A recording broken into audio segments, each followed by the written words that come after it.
কেউ চলে গেলে তার ক্ষতিপূরণ কিন্তু সম্ভব না। আর মানুষ যখন চলে যায়, আজকে এখানে সবাই ওনার ভালো কথাগুলো কিন্তু বলছে, ওনার গুণের কথাগুলো কিন্তু বলছে। এই হয় এইভাবেই মানুষ যখন থাকে সাথে তখন কিন্তু তার গুণগুলো বলে না, কিন্তু চলে যাওয়ার পর সেই গুণগুলো কিন্তু প্রকাশ পায়। আমরা তো জানতামই, কিন্তু আজকে মানুষ অনুভব করছে। গত খুব সম্ভবত 8ই আগস্ট উনি আমার সাথে সকালে আমার যে সরকারি বাংলো আছে সেখানে আমার সাথে দেখা করতে এসেছিলেন। যখনই আসেন আগরতলা একবার আমার সাথে দেখা করবেন, আর সবসময় বলবেন এক কাপ চা কিন্তু খেতে হবে। তো উনি আসেন, সেদিনও চা খেয়ে গেছেন। আমি বললাম তোমার শরীর কেমন আছে? বলে আমার শরীর কি হয়েছে? আমার তো খুব ভালো শরীর। তো বলে উনি চলে গেলেন। এরপর একটা প্রোগ্রাম ছিল, সেখানেও উনি গেছেন। আমি দেখলাম যে বৃক্ষরোপণের একটা প্রোগ্রাম, আমি দেখছিলাম পরবর্তী সময়। তো সেইখান থেকে হঠাৎ করে খবর এলো কি, উনি যখন ট্রেনে যাচ্ছিলেন, বাথরুমে, টয়লেটে, ওয়াশরুমে যাচ্ছিলেন, সেখানে উনি হঠাৎ করে আনকনসাস হয়ে পড়ে গেলেন।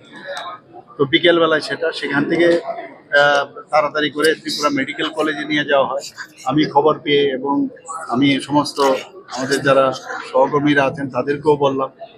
তো আমি সেখানে গেলাম, টিএমসিতে গিয়ে ডাক্তারবাবুদের সাথে কথা বললাম কি হয়েছে।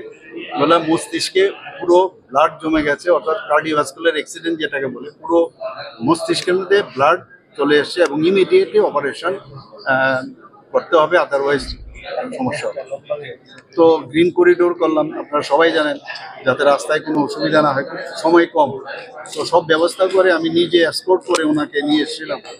আসার পরে তো অপারেশনও হলো, সমস্ত ব্লাডও বের করানো হলো। এবং এখানে 2 দিন ছিলেন। 2 দিন থাকার পর ওনাদের ফ্যামিলি মেম্বার্সরা বলছিলেন যে বাইরে আমরা নিয়ে যাবো।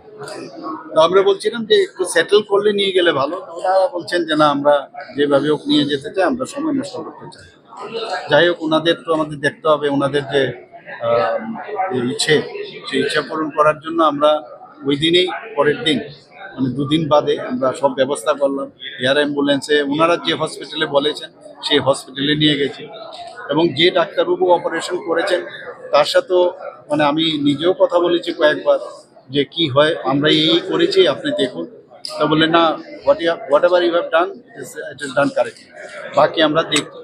এবং ওই ডাক্তারবাবু এখানে এসেছিলেন, আমার সাথে দেখাও করেছিলেন, একটা সেমিনারে এখানে এসেছিলেন, আমার সাথে দেখা করেছিলেন টাইম টু টাইম কন্টিনিউয়াস আমার সাথে। আজকে মানে 139 ডেজ বা 140 ডেজ হলো এই, মানে যেভাবে উনি জীবন যুদ্ধে, যেভাবে শারীরিক যুদ্ধে যেভাবে উনি ফাইট করেছেন, সেটা বলার অপেক্ষা রাখে না। ওনার ছেলে মেয়েদের সাথে আমি প্রায়শই কথা বলতাম, কিন্তু গতকাল প্রায় 3টে 3:30টার সময় খবর এলো হি ইজ নো মোর। তো আমাদের জন্য একটা বিরাট লস। এবং আপনারা জানেন, ও এক তো শুধু উনি আমাদের পার্টির একজন বরিষ্ঠ যে নেতৃত্ব না, উনি কিন্তু এখানে স্পিকার হিসাবে ওনার যে দায়িত্ব সেটা আমরা দেখেছি। যেমন ওনার মধ্যে সেন্স অফ হিউমার ছিল এবং ইন্টেলেক্ট যা বলতে, এটা সেই ইন্টেলেক্টও ওনার মধ্যে ছিল। সাহিত্যের সাথে ওনার সংস্কৃতির সাথে উনি যুক্ত ছিলেন, নাটকে যুক্ত ছিলেন, যাত্রা করতেন, কবিও ছিলেন। আমি শুনেছি উনি কবিতাও লিখেছেন। 1971-এ আমি যখন এমবিবি কলেজে আমি পড়াশোনা করি, আমি সায়েন্স স্ট্রিমে ছিলাম, ও আর্টস স্ট্রিমে ছিল, তখন থেকে ওর সাথে পরিচয়। এর আগেও আমার সাথে পরিচয় ছিল। একদম মানে একজন বন্ধুকে হারালাম, আর ত্রিপুরাবাসীর জন্য একটা বিরাট লস হলো। আর আমাদের অ্যাসেম্বলির মধ্যে এটা মানে বলা চলে, যেভাবে অ্যাসেম্বলিকে উনি পরিচালনা করতেন সেটা সত্যি আমার সারা জীবন মনে থাকবে।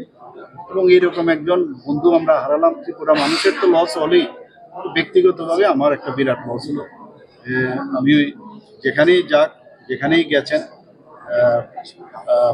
আমি ভগবানের কাছে প্রার্থনা করি, আর আত্মার সদ্গতি কামনা করি। পাশাপাশি ওনাদের ফ্যামিলিকে আমি বলবো, ভগবানের কাছে প্রার্থনা করবো ওনাদের জন্য শক্তি দেয়। এইরকম লস, কারণ ওনার বয়স প্রায় আমার থেকে 5-6 মাসের ডিফারেন্স হবে। হ্যাঁ, প্রায় 5-6 মাসের ডিফারেন্স, আমার থেকে ছোটো যা দেখলাম ডেট অফ বার্থ। তো মানে ওনারা যেন যে এই লস হলো তাদের শক্তি দেয়, এই লসকে ওনারা যেন শক্তি নিয়ে যেন সেটাকে ওনারা মোকাবেলা করতে পারেন আগামী দিনে, যেন এটা সহ্য করে আগামী দিনে চলার পথে যেন পাথেয় করে ওনার যে চিন্তা ভাবনা সেটা পাথেয় করে আগামী দিন। যিনি যাকে হারিয়েছেন, এই ক্ষতিপূরণটা কি রাজ্য কোনোরকম পূরণ হবে কোনো সময় মনে করেন আপনি? আমি তো বলেই দিলাম, ক্ষতিপূরণ তো হওয়ার